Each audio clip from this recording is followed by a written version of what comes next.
جن کو سوزاک نے اٹیک کیا ہوا ہے اور وہ سمجھتے ہیں کہ ہم بالکل ٹھیک ہو گئے ہیں، ہمیں اب یہ سوزاک کی کوئی ایسی بیماری نہیں ہے، تو جو سوزاکی علامات جسم کے اندر باقی رہ جاتی ہیں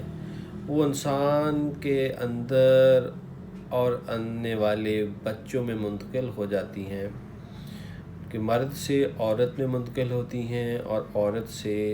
بچوں کی طرف منتقل ہو جاتی ہیں۔ اور بہت سے ایسے بچے جو کہ دنیا میں بھی موجود ہیں الحمدللہ، ان کو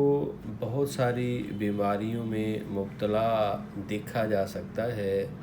جن کی جو ریزن ہے وہ مرد کی طرف سے سوزاک ہونے کی وجہ سے نمودار ہوئی ہیں۔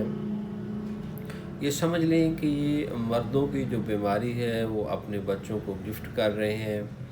تو ان علامات کا ذکر ہم کرتے ہیں آج، تو آئیے آج اس کی طرف توجہ کرتے ہیں۔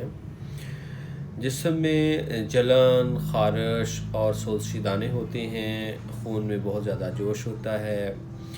جسم، چہرہ اور پیشاب کی جو رنگت ہوتی ہے وہ زرد ہو جاتی ہے، اور پیشاب جلن کے ساتھ بھی آتا ہے، چونکہ اس زہر کا اخراج پیشاب کے راستے ہی ہوتا ہے، اس لیے پیشاب کی نالی میں زخم ہو جاتے ہیں اور خون کے ساتھ پیشاب میں پیپ بھی آنے لگ جاتی ہے۔ پیشاب کی ایسی حالت کو ہم سوزاک کے نام سے جانتے ہیں۔ رفتہ رفتہ یہی مادہ آنکھوں میں سوزش پیدا کر کے وہاں سرخی اور ورم پیدا کر دیتا ہے، اس کو سوزاک کی آنکھ دکھنا بھی کہتے ہیں۔ جس مرد یا عورت میں یہ مادہ شدت اختیار کر گیا ہو، ان کے نوزائیدہ بچے پر بھی اس کے اثرات ہوتے ہیں۔ اس کی آنکھیں سوزش ناک ہوگی، ناک ضائع ہو چکی ہوگی اور بچہ اندھا ہوگا، اور اس کے جسم پر بھی سوزش کے اثرات مرتب ہوتے ہیں۔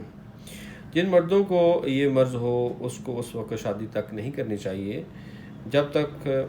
اس بیماری سے نجات حاصل نہ کر لیں۔